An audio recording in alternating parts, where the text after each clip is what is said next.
Get 5 coffins ready. Hey everyone, welcome to my guide for Shiva. Shiva is an extremely powerful warrior who's great as a soul laner, jungler, or even as a support. But for simplicity's sake, I'll be focusing on Shiva as a soul laner. That said, here's a couple builds for every role. Shiva, like Chalk, definitely needs defense, but benefits heavily from straight power items too, thanks to high power scaling on his abilities. Relics wise, I'm sure you saw this coming. He needs Blink, and then his second relic can be whatever you want. Typically a Shell is a great all-rounder, with Sprint being a standout relic thanks to his ultimate. Shiva's core abilities on paper are quite simple, but when you get into the nitty-gritty of them, there's a whole lot going on. Much like his passive, Shiva is constantly in one of two stances: Bliss, the blue stance, and Destruction, the red stance. Bliss stance offers teammates around Shiva HP 5 and MP 5, the amount scaling with levels. And when in Destruction stance, he reduces the HP 5 and MP 5 of all enemies around him for the same amount. This is more of a background passive. Shiva is a very in-your-face character, so this fits him like a glove. Just remember that if you're in Bliss stance, try to stay near your team, especially the squishies. This isn't the best part of the passive though. Every time Shiva switches stances, he has all of his non-ultimate cooldowns reduced by a huge 2 seconds. This is absolutely huge for Shiva, and encourages you to be aggressive every time you're near to swapping over to the next stance, so keep an eye on your gauge. Speaking of that, let's explore how the stances are swapped. So the passive states that you swap stances by dealing damage to enemy gods with basic attacks and abilities. This explanation will be a bit nerdy, but I really couldn't find it explained anywhere, not on the wiki, not on the ability description, so here goes. The actual damage numbers you deal don't matter. Every ability and hit of your basic attack has different amounts of passive that it gives you,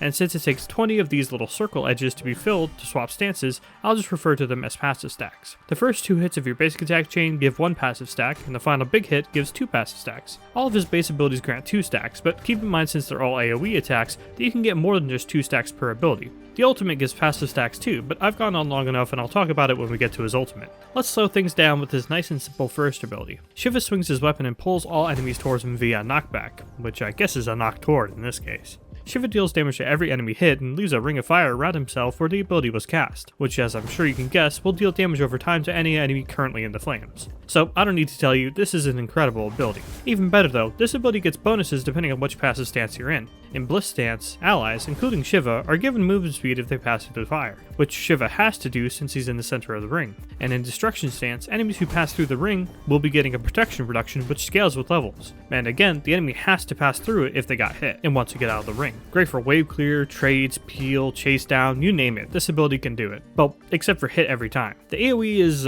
not exactly generous, so you as a Shiva player are really going to have to study this range, as this is his most devastating ability and you need it to hit. Movement speed is vital here, so keep in mind that anyone who outlevels you in levels 1 through 7 is going to be faster than you. So just trying to run up to them and using this ability will never work. So get movement speed where you can, but it's not worth shoehorning it into your build. Try to master spacing and timing yourself so that you can always hit this ability instead of relying on movement speed. Part of how you can do this is with the second ability. Shiva fires a damaging cone AoE in front of him, and selects one of the 3 areas along the AoE to be a knockup. While in Bliss stance, any enemies in the cone, including Shiva himself, for some reason, will gain an attack speed stem of a flat 25%, while in Destruction stance, it will reduce the attack speed of any enemies for the same amount.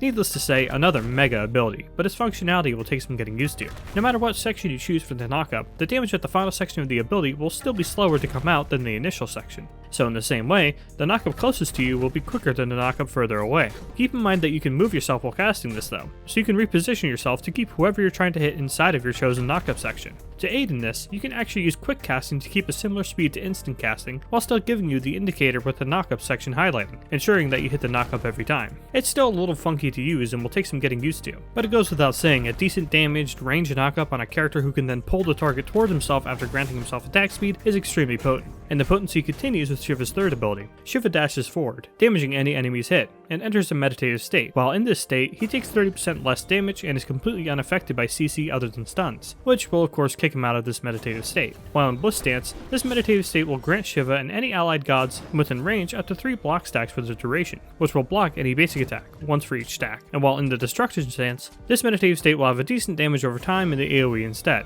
At any point during the meditative state, Shiva can choose to either dash out by reactivating this ability or cancel out of it completely. You may feel like cancelling out of this meditative state is pointless, but not so fast. While you can directly control how far the first dash goes, the second dash has a static distance. Or does it?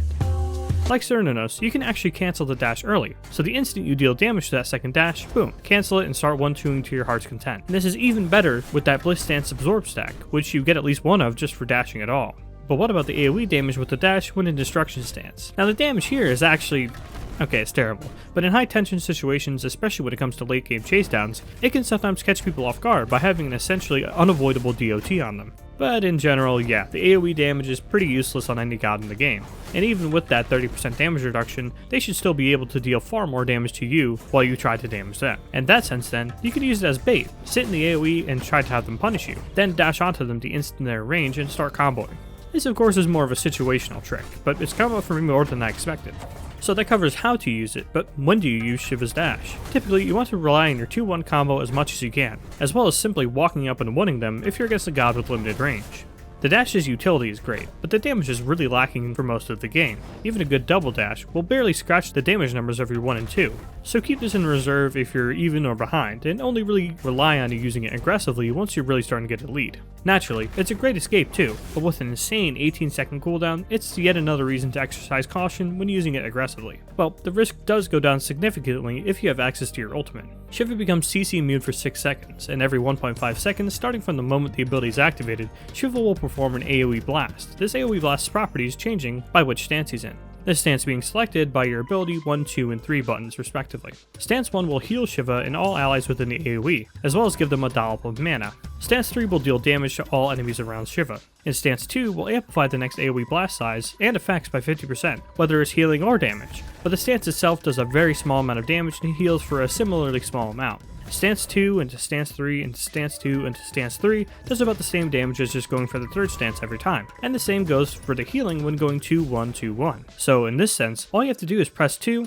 then once the stance hits, swap to the 3 stance. But this is the benefit of always starting out in the second stance. It gives you the option to swap into a heavy damaging or heavy healing AoE blast depending on the situation. As I mentioned earlier, it's almost always just 2-3, 2-3 for damage during a team fight, but you may have to swap out and go into a 2-3, 2-1 while retreating back to your team. You have to do it on the fly, but as I'm sure you can tell, this ability isn't exactly hard to use. Just remember that you have the full 1.5 seconds to choose your next stance, so don't feel pressured to swap stances immediately after a blast, and find a timing that works best for you so you can still control your character while swapping stances. As for when to use this, it's almost always as a follow-up to your basic combos. You usually want to expend your first and second abilities, and probably a relic or two, then start dancing on them. Of course, all someone has to do to avoid Shiva's AoE blasts is dash or leap away, which is why Shiva is almost always seen as a secondary engaged character. This means that you want to let your support and or jungler go in first, and do their high CC combos. Then you come swooping in with your dash and or blink to catch them now that their dashes and or relics are down. The other use case is using it defensively. Say fight goes bad and you all have to escape. You can then 2-1, 2-1 right out of there, giving yourself CC immunity for a whole 6 seconds while retreating while assisting the team. But if you haven't already noticed, Shiva is very aggressive, so you want to try and use this ability aggressively after his combos. Speaking of combos, here's a few.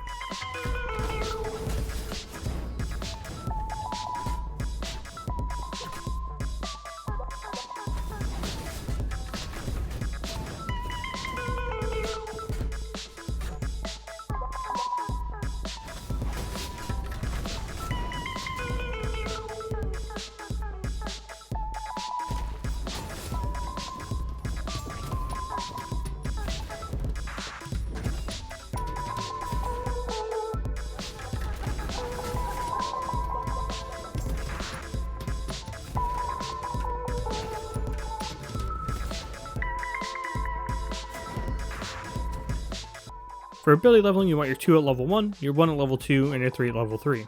From there you can max your 1, your 2, then your 3, leveling the ult whenever you can. Shiva is an awesome character through and through.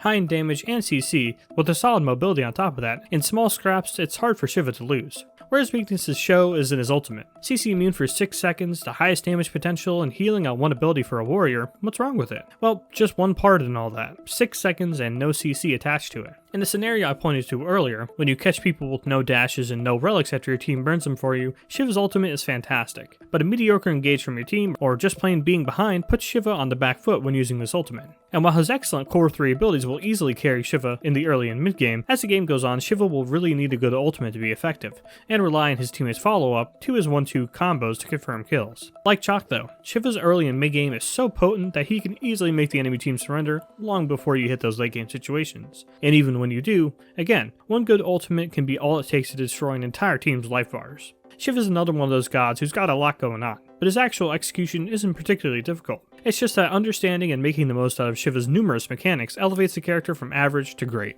That's all I have on Shiva for now. Thanks for watching. Okay, so real quick, here's how the ultimate works with this passive. It's kind of confusing and very finicky, so I figured shoehorning it into the ultimate explanation would just ruin the pace of the video. But here goes. Hitting an enemy god with your stance 3 blast when in bliss stance will grant half an entire passive bar, but only if you're in bliss stance. If you're in destruction stance and you hit someone with stance 3, tough, it doesn't do anything. However, if you're in destruction stance and you heal anyone, including yourself, with that stance 1 blast, you will again get half a passive bar's worth of stacks, but you won't get anything if you're in bliss stance. So yeah, it's kinda convoluted and not worth playing around, but there, now you know.